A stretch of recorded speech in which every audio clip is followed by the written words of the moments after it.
8:30 pasadas, vamos a ingresar ya en zona de entrevista y le damos los muy buenos días a Juan Pedro Mir, integrante de U21. Gracias por atendernos, Juan Pedro, buen día.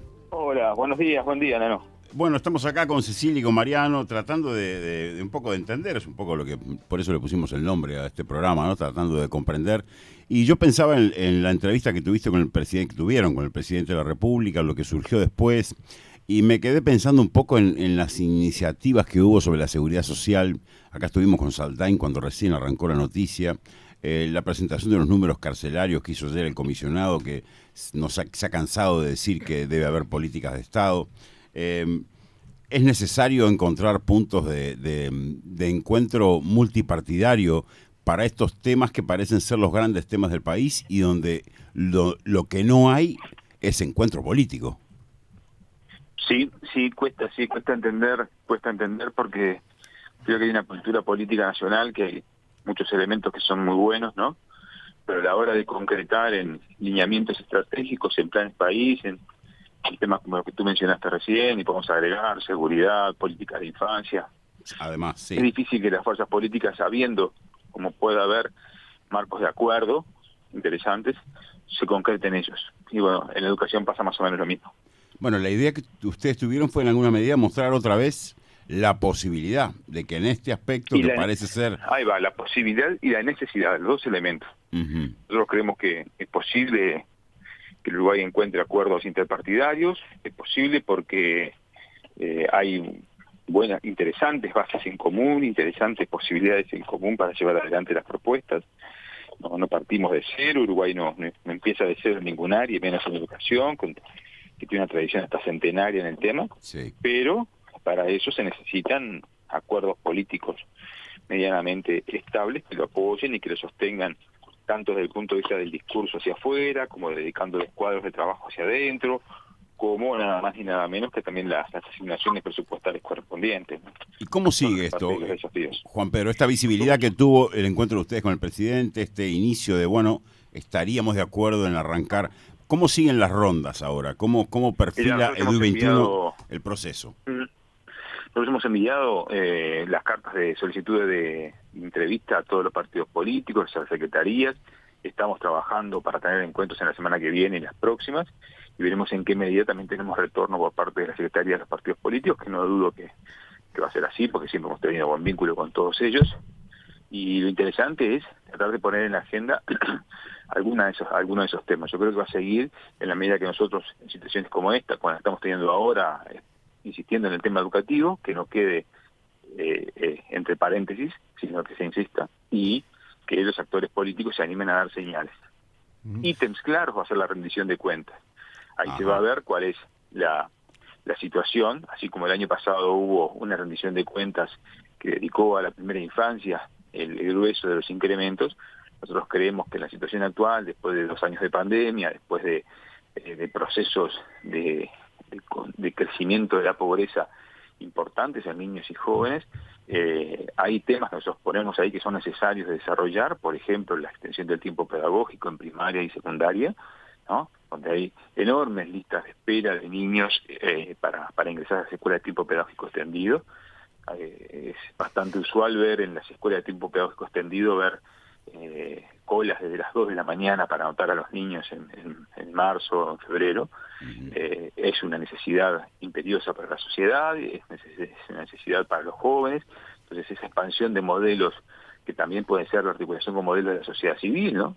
Basta pensar solamente en lo que es el AFOEB, en los centros socioeducativos, donde la escuela se complementa con actividades socioeducativas, y lo hace la FOEB, lo hace Ulises Unidos, lo hacen distintas organizaciones de la sociedad civil que complementan la actividad educativa, pero es necesario cuidar a nuestros chicos, a nuestros jóvenes, en propuestas educativas que aprovechen la infraestructura que existe y que le den contenido. Juan Pedro, ¿qué fue lo que más le gustó al presidente de la República de ese acuerdo nacional sobre educación que le propusieron en la Torre Ejecutiva? Mira, él en verdad se mostró en cierta manera cierto escepticismo ante la posibilidad de acuerdos que atraviesen todos los partidos y todo ese proceso, porque ya lo vivió, claro. Ya vivió. Entonces, lo que puso un poco en la pelota nuestra es ver de tejer Se puso en la cancha ustedes, digamos, ahí va. Claro, claro, claro. Y ahí está en cómo nosotros somos capaces o no de construir y sostener la agenda. Hay un cambio ahora, hay una situación con el marco curricular nacional que plantea el CODICEN, que es una oportunidad interesante para que la sociedad discuta sobre qué modelo o qué tipo de educación quiere para sus niños y jóvenes en los próximos 20 años. Es un marco que establece incluso criterios de evaluación, criterios de evaluación del propio marco. Creo que esa es una línea a acordar. Creo que otra línea es también ver de qué manera se blindan las atenciones a los sectores de mayor vulnerabilidad social. Pero lo veo con cierto escepticismo, pero también veo que, por supuesto, es necesario y veo con buena idea que sea EDUI, que sea un actor que esté participando en este proceso junto con otros, ¿no? Porque no se trata de excluir a nadie, sino de sumar mesas a la silla, nada más. ¿Y quedaron en que ahora ustedes puedan volver a tener algún encuentro quizá con Pablo da Silveira, con el ministro? Nosotros ahora no, con el gobierno directamente ahora no vamos a tener más encuentros hasta que no hagamos la ronda de los partidos y veamos. Vamos a reunir el comité académico de EDUI de manera de evaluar y de aportar en torno al marco curricular de referencia, el marco curricular nacional que se sacó, y estamos pensando hacia adentro reeditar el libro abierto con aportes técnicos a ese proyecto. Reeditar el libro que el del año 2016, el del informe, no, el de 2018 o el de 2018. Adecuado. Hay cosas que han cambiado, hay cosas que han cambiado sustancialmente, los temas demográficos, hubo una pandemia de por medio, hay experiencias de enseñanza virtual, hay ítems que han cambiado que merecerían una readecuación del libro abierto para que continúe teniendo la vigencia que tuvo en su momento. Bien, para ubicarme en el tiempo, para ubicarnos, ustedes nacieron como asociación en 2016 y el libro fue del año 2018, ¿verdad? Exactamente. Bien. Juan Pedro, en el pasado ya un intento de reforma educativa llevado adelante por ustedes mismos naufragó. ¿Qué es lo que le hace pensar que en esta oportunidad podría tener éxito? ¿Estas variables que estaba mencionando de que cambió la coyuntura o hay también otras cuestiones en el fondo que usted ve y que dan mayor esperanza? Mira, acá creo que junto con la esperanza uno, como viejo maestro, intenta que el tema educativo no deje de estar en la agenda, ¿no? Porque es un tema de una relevancia estratégica para el país. Toda la literatura social, toda la literatura sociológica, económica, de convivencia política, establece que del éxito del modelo educativo dependen las sociedades democráticas. La escuela no puede todo, pero nada se puede sin la escuela. Entonces, hay temas que son de la escuela y otros temas que no.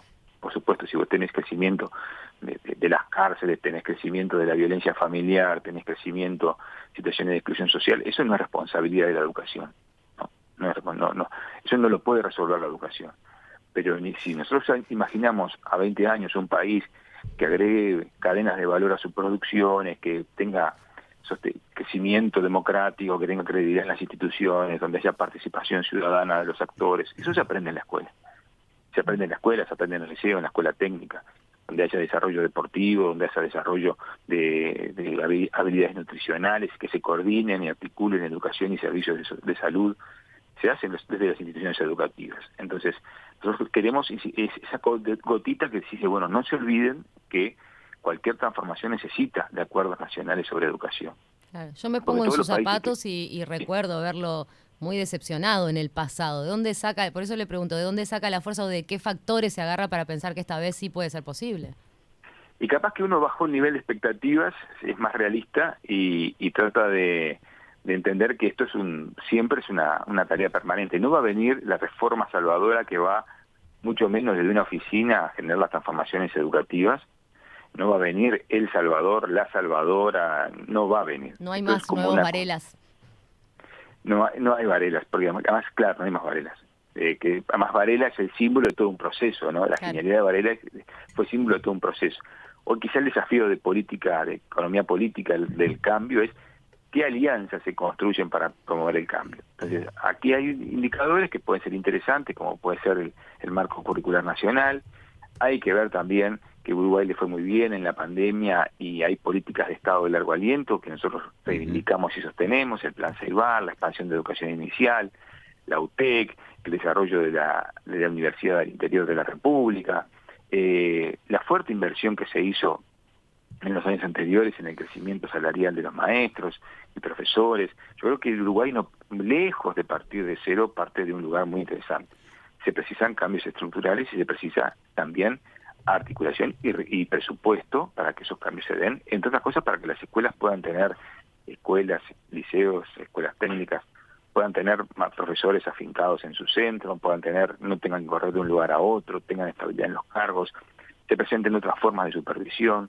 Nosotros hablamos de una vieja idea que volvemos a insistir en ella, que es la necesidad de acreditación de aprendizajes, personas que tienen que son mayores de edad, que tienen 25, 30 años, que finalizaron o cortaron sus estudios en la adolescencia, que puedan reinsertarse, no en el segundo año del liceo donde dejaron, sino que de alguna forma se acrediten sus competencias y puedan continuar en otras áreas del sistema educativo, para que haya un tránsito educativo más acorde a su proyecto de vida.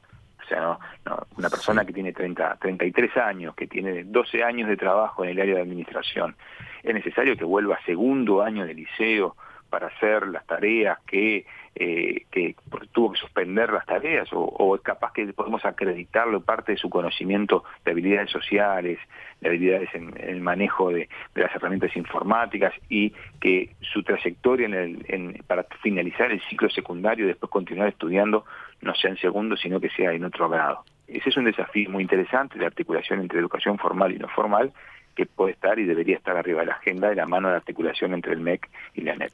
Juan Pedro, ha habido un enfrentamiento sordo y no tan sordo entre el gobierno, las autoridades, Codicen de la ANEP, Ministerio de Educación y Cultura, y los sindicatos. La mirada sindical que hay sobre la educación, la reforma, si debemos estar o no en la cabeza de la reforma. Sigue habiendo enfrentamientos a nivel parlamentario con FENAPES.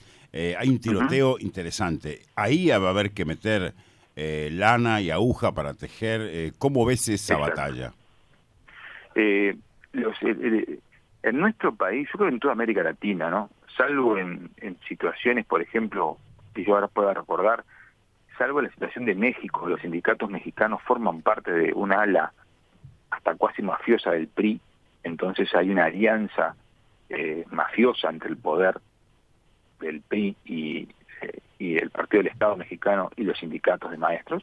Eso es, en toda América Latina hay confrontaciones entre los sindicatos y las autoridades. Y en nuestro país la hubo, yo recuerdo, no que recuerden, en 1972, pero el gran conflicto que en el imaginario de los docentes está la huelga del 72 contra la ley que se aprobó en ese momento, bueno, ni hablar en la época de la dictadura, a la salida de la democracia, siempre ha habido conflictos entre los sindicatos y los tres partidos de gobierno, porque no nos olvidemos que durante el gobierno del también Frente lo Amplio hubo, no fue sencilla la relación con los sindicatos. Yo creo que la mayor cantidad de paros se dieron en los gobiernos del Frente Amplio. Y las mayores se expulsó, cosa que no se hizo en otras administraciones. Del sindicato de maestros se expulsó a maestros fundadores de ADEMU que eran parte del gobierno del Frente Amplio en el 2000, quiero sacar la fecha, en el 26 de junio de 2013. Se los echó del sindicato. O sea, se hizo una asamblea y se votó echar a 3 integrantes del gobierno en el 2013. Entonces, la situación no es fácil, pero vivimos una democracia y necesariamente hay puntos de acuerdo, y yo creo que hay racionalidades. Por ejemplo, hay necesariamente de acordar incrementos salariales, de acordar una carrera funcional, de acordar y escuchar y respetar el espacio técnico de los profesores y maestros, que son áreas técnicas, el fortalecer la carrera docente, el hacer previsible los concursos. Creo que hay tela para cortar y, como decís vos, Nano, hay aguja para hacer, pero eso necesita sentarse ellos en una mesa, ahí nosotros no tenemos nada que ver, sentarse ellos en una mesa y tratar de construir una hoja de ruta, si hay interés, porque también acá hay que ser honesto. Si la mirada de fondo está en las elecciones para todos, en las urnas del 24, de 2024, no hay posibilidades muchas de avance. Entonces acá si de acá al 2024 logramos avanzar 3 o 4 casilleros. Juan Pedro, ¿este gobierno de la coalición multicolor ha hecho cosas que propuso EDUI 21? Mira, hay cosas que están en sintonía, sí. Yo no sé si tal cual como propuso, pero hay cosas que están en sintonía. Y ahí va eso. ¿Qué cosas encaminaron que propusieron ustedes? por ejemplo, el papel rector de la ANEP y la necesidad de saltar la compartimentación de los ex subsistemas y actuales direcciones generales es uno de los temas que estaban arriba de la mesa. Eso es fundamental. Partir de la lógica balcanizada, inicial, primaria, secundaria, UTU, y avanzar en una mirada integral y transversal de los sistemas ANEP, eso es parte de lo que ha estado arriba de la mesa. Otro tema que está el marco curricular centrado en competencias, también es parte de lo que está en el libro abierto. ¿En eso hay Eso también coincidencias? está, sí. ¿Cómo? ¿En eso hay coincidencias de hacer un marco curricular por competencias? Sí, ¿Hay unanimidad en las está puesto en el coincidencias? libro abierto, sí. Está puesto en el libro abierto y para nosotros es uno de los ejes de la transformación. Claro. Competencias transversales que abarcan desde inicial hasta sexto año de enseñanza media base, media superior. Que las competencias después ahí se desagregan en disciplinas, asignaturas, contenidos. Pero no puede ser que haya una lógica epistemológica, didáctica, por ejemplo, de la matemática en sexto año de escuela, y que el chiquitín pase de grado y entre en otra lógica matemática en primer año de liceo. O sea, tiene que haber una articulación entre pasajes de una clase a otra, entre un subsistema a otro. No puede ser que el tronco común de enseñanza media básica entre la UTU y secundaria no sea el mismo. No sea el mismo. ¿Eso aporta a la deserción que hay a la crisis que hay en ese pasaje? Claro. Y ellos se cortan los sectores más débiles, ¿no? Porque después si vos tenés un andamiaje de apoyo a los jóvenes en un hogar integrado, en un hogar que contiene la asistencia al secundario, que contiene los abandonos, se dan sobre todo en los sectores más desfavorecidos socialmente. Uno ve que hay muchas coincidencias entre el gobierno y ustedes cuando hablamos de intenciones, pero claro, después observamos el presupuesto para la enseñanza y es recontra difícil, ¿no? Concretar alguna de las ideas, algunos de los objetivos. ¿Qué cuestiones de la reforma son imposibles con este presupuesto? Mirá, primero extender el tiempo pedagógico. Segundo, hay que reformular y priorizar en las instituciones educativas nuevos roles que permitan, entre otras cosas, convertir a los directores en auténticos líderes organizadores de los centros educativos y que no estén corriendo atrás de las monedas para pagar los vidrios o pesando la zanahoria del comedor. Entonces, esos problemas de los roles que se han dado, que no los soluciona ninguna administración, se tienen que cambiar la lógica interna del trabajo. Después lo que en secundaria está claramente la construcción del profesor cargo, que se acentúe, que continúe más tiempo en su centro y no elija las horas, sus paquetes de horas circulando por todo Montevideo, por toda la ciudad del interior. Después hay otro punto que es necesariamente el fortalecimiento presupuestario en formación docente y el desarrollo de una profesión docente universitaria, formación docente universitaria que permita la investigación y la extensión. Entonces, no va a haber formación docente de carácter universitario porque aunque se decrete o se establezca, si no hay desarrollo de proyectos de investigación, si no se desarrolla como se ha hecho en la UTEC y como se hace en la UDELAR, ¿no? Grados de investigación, grados de extensión, que se permitan articular con las otras instancias universitarias. Creo que esos son los gordianos del problema. Perdón. No, me quedé con esto del aprendizaje por competencias y ahora que hablaba de la capacitación. ¿Están capacitados los docentes uruguayos para hacer un cambio tan profundo de paradigma de educación? El docente siempre tiene que capacitarse. No es posible vivir sin capacitarse. Y las nociones de competencia no son nuevas. Ojo al gol. El programa de educación inicial de la década del 90 ya estaba formulado por competencias.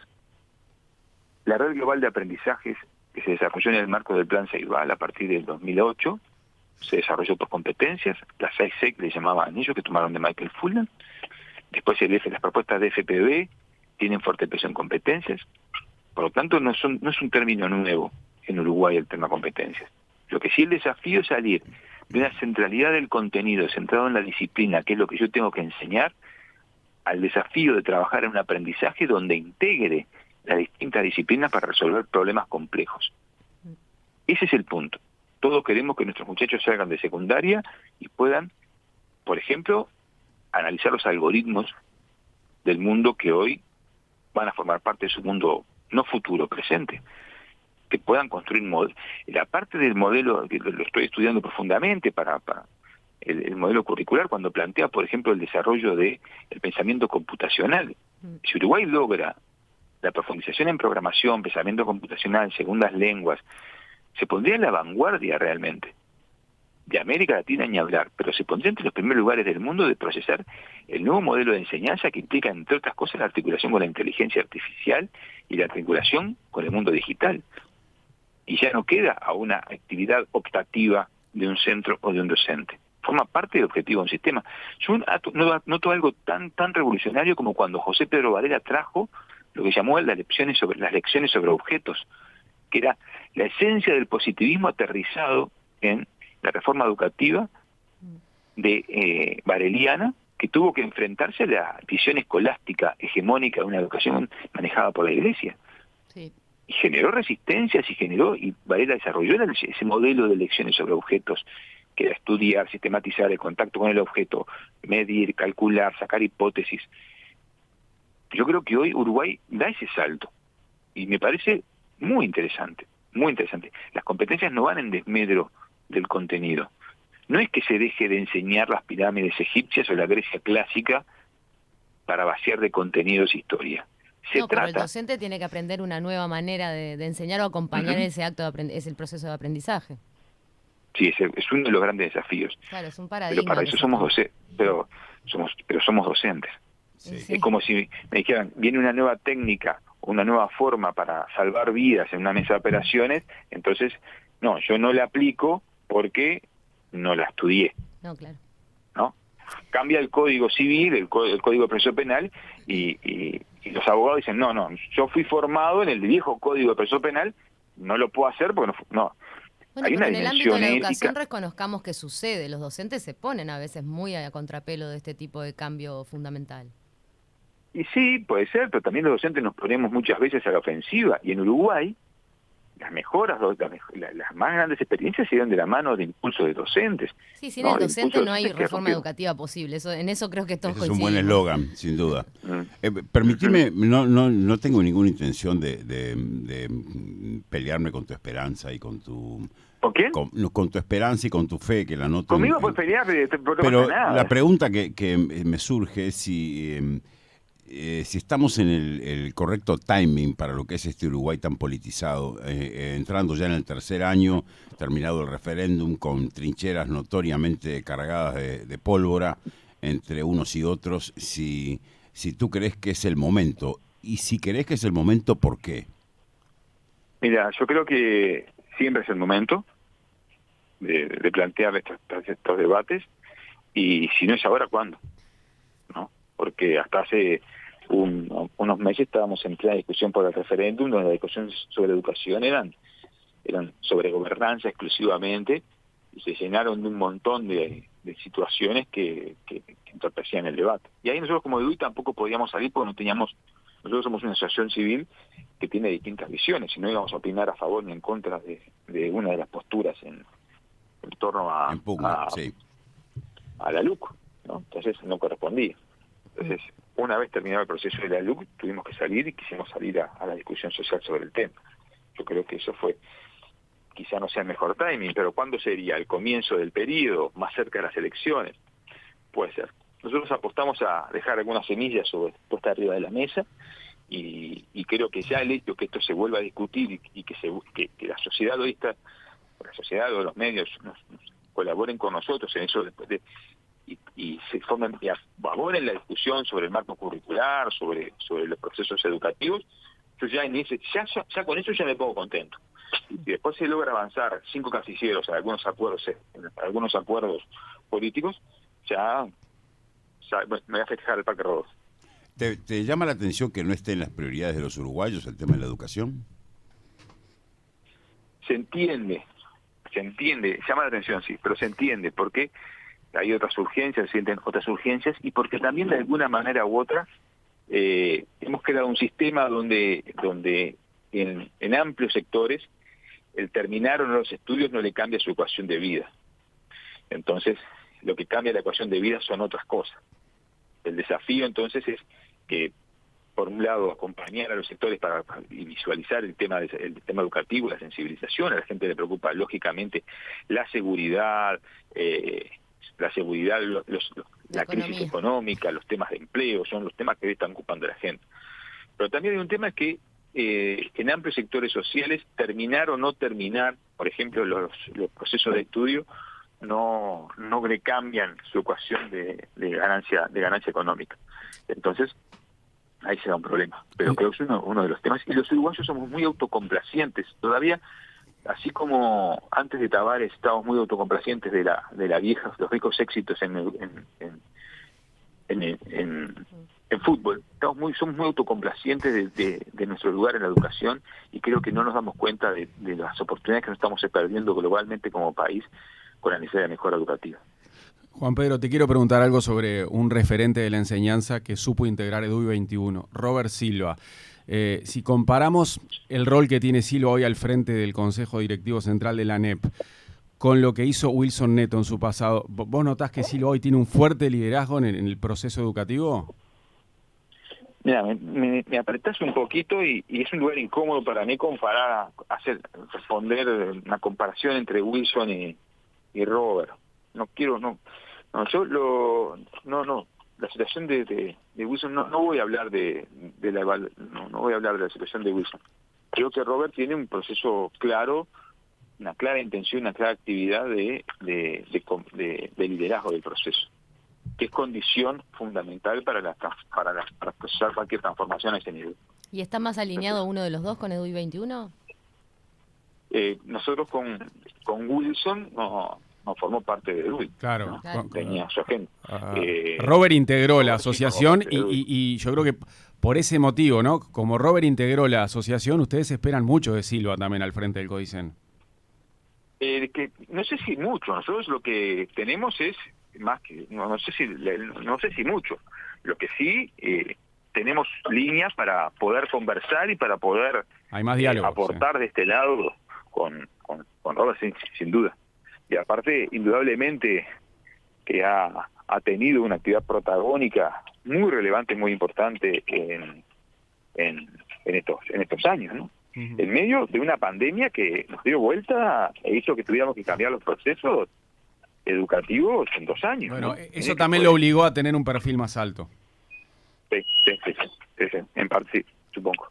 Y como articulador también antes, estando con la lista más votada y todo, quizá tenga una pieza que pueda generar más consensos. Sí. Ese es un punto central, así que se puede generar más consenso, señora. Bueno, se nos acabó el tiempo, Juan Pedro Mir. No sé qué tipo de lana y qué punto elegís para tejer, pero te iremos siguiendo.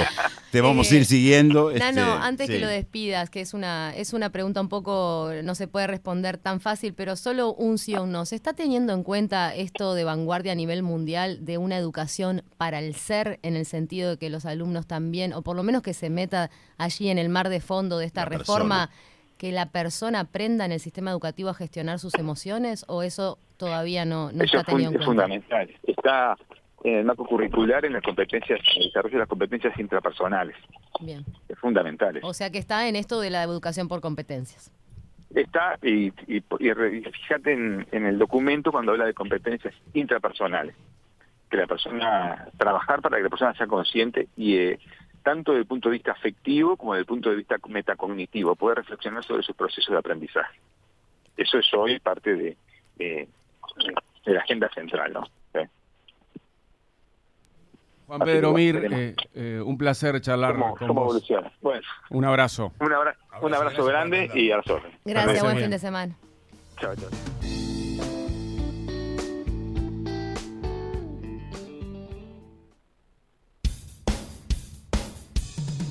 Algo inesperado, no sabes cómo resolverlo, préstamo nómina de Fuserep. Escuteo y números para que ni dude, 100.000 pesos.